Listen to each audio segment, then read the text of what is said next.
মহাকুম্ভে বিশৃঙ্খলার পর সম্পূর্ণ অ্যাকশনে মোদী, হঠাৎ কমান্ডোদের ঘেরাও, নিয়ে নিলেন কঠোর সিদ্ধান্ত। মহাকুম্ভে বন্ধ হয়ে গেল এই বিশেষ স্থান, মৌনী অমাবস্যাতেই যা হলো তোলপাড় দেশ। মহাকুম্ভে জনবিপর্যয়, আর যেতে পারবেন না কেউ, বাতিল হয়ে গেল। সব ফাঁস করলেন পার্থ, প্রাক্তন মন্ত্রী বললেন দল জানিয়েছিল বলেই তোলপাড় বাংলা। বাজেটে লক্ষ্মী লাভ, রাজ্য সরকারের বাড়তে পারে ডি এবং সিভিক ভলেন্টিয়ারদের বেতন। গুজবে কান দেবেন না, সঙ্গমে যাবেন না, মহাকুম্ভে পদপিষ্টের পর পূর্ণার্থীদের বললেন যোগী। মহাকুম্ভ মেলা পদপিষ্ট, মহাকুম্ভে কি ঘটেছিল? রাত 1:15 নাগাদ ঠিক কি ঘটেছিল প্রত্যক্ষদর্শী বর্ণনা করেছেন আতঙ্কের দৃষ্টি। আসছে বিস্তারিত খবরে। মঙ্গলবার রাতে প্রয়াগরাজের সঙ্গম তটে প্রায় 1:30টার সময় ঘটে যাওয়া বিশৃঙ্খলায় 14 জনের ভক্তের মৃত্যুর আশঙ্কা করা হচ্ছে। তবে প্রশাসনের পক্ষ থেকে এখনো পর্যন্ত মৃত্যুর সংখ্যা বা আহতদের সম্পর্কে কোনো তথ্য মেলেনি। এদিকে প্রধানমন্ত্রী নরেন্দ্র মোদী এই ঘটনার পর থেকে ক্রমাগত সক্রিয় রয়েছেন। তিনি নিজেই পুরো ঘটনার আপডেট নিচ্ছেন। প্রধানমন্ত্রী মোদী সম্পর্কে উত্তরপ্রদেশের মুখ্যমন্ত্রী যোগী আদিত্যনাথ বলেছেন যে তিনি সকাল থেকেই 4 বার ফোনে খোঁজ নিয়েছেন। মুখ্যমন্ত্রী যোগীর নির্দেশের পর প্রয়াগরাজ প্রশাসন পার্শ্ববর্তী জেলা থেকে মহাকুম্ভে আসা মানুষদের প্রবেশে বাধা দিচ্ছে।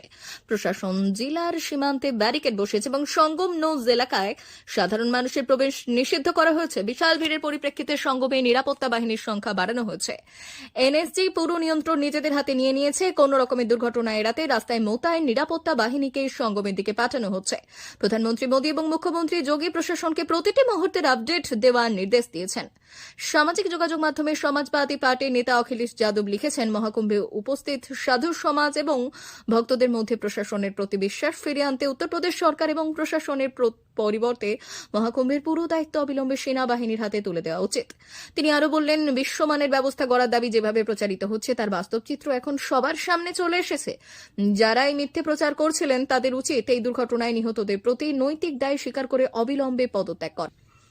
মৌনী অমাবস্যায় উপচে পড়েছিল পূর্ণার্থীদের ভিড়, আর তাতেই উত্তরপ্রদেশের ত্রিবেণীর সঙ্গমে পদদলিত হওয়ার ঘটনা ঘটল। এই ঘটনার জেরে আহত হয়েছেন বেশ কয়েকজন, আর সেই সঙ্গে কয়েকজনের প্রাণহানিও হয়েছে বলে জানা যাচ্ছে। একটি মহলের তরফ থেকে এমনটাই দাবি করা হয়েছে।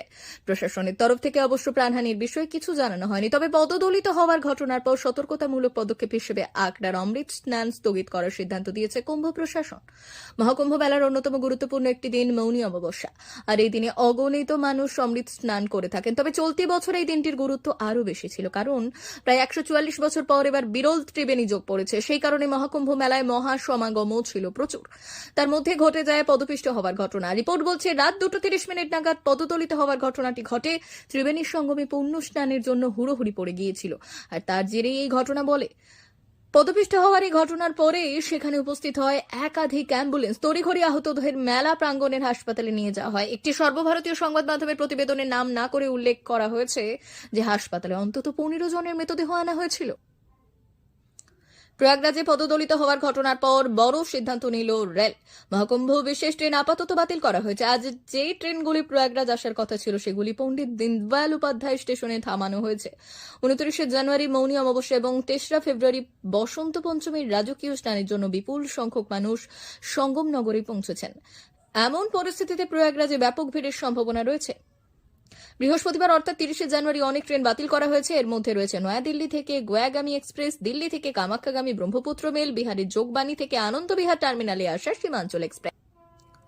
রাজ্যের প্রাক্তন শিক্ষামন্ত্রী তিনি, তবে নিয়োগ দুর্নীতি কাণ্ডে গ্রেপ্তার হয়ে বিগত প্রায় 2.5 বছর ধরে জেলবন্দি পার্থ চট্টোপাধ্যায়। জেলের 4 দেওয়ালের মধ্যে দিন কাটছে তার।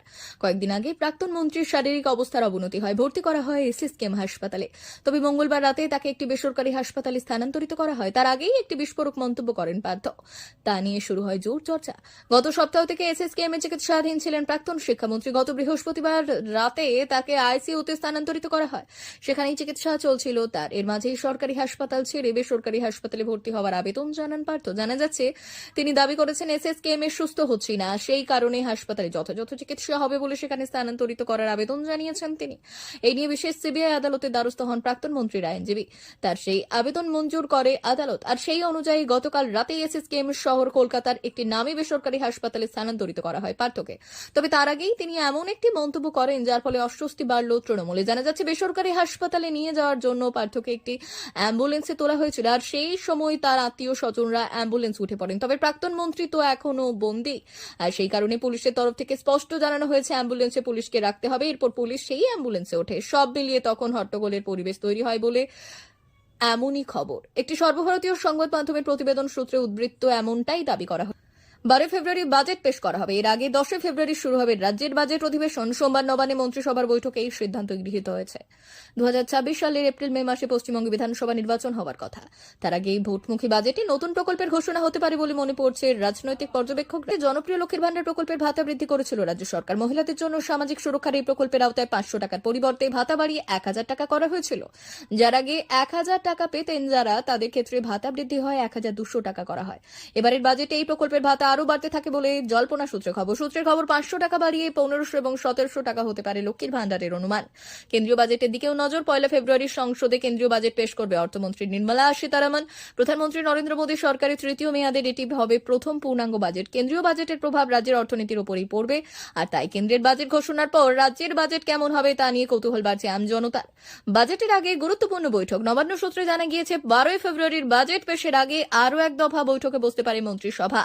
4 ফেব্রুয়ারি সেই বৈঠক হতে পারে বলে সম্ভাবনা রয়েছে। ভোটমুখী বাজেটে নজর নতুন প্রকল্পে। রাজ্য প্রশাসনের একাংশের মতো বিধানসভা ভোটের কথা মাথায় রেখে এবারের বাজেটে নতুন সামাজিক সুরক্ষামূলক প্রকল্পের ওপর জোর দেওয়া হতে পারে। একই সঙ্গে কৃষক, শ্রমিক এবং গৃহহীনদের জন্য বিশেষ সুবিধার ঘোষণা হতে পারে। রাজ্য বাজেট পেশের দিকেই এখন সবার নজর। মুখ্যমন্ত্রী মমতা বন্দ্যোপাধ্যায় ও অর্থমন্ত্রী চন্দ্রিমা ভট্টাচার্যের বাজেট বক্তৃতা রাজ্যের আর্থিক দিশা নির্ধারণে গুরুত্বপূর্ণ ভূমিকা নেবে।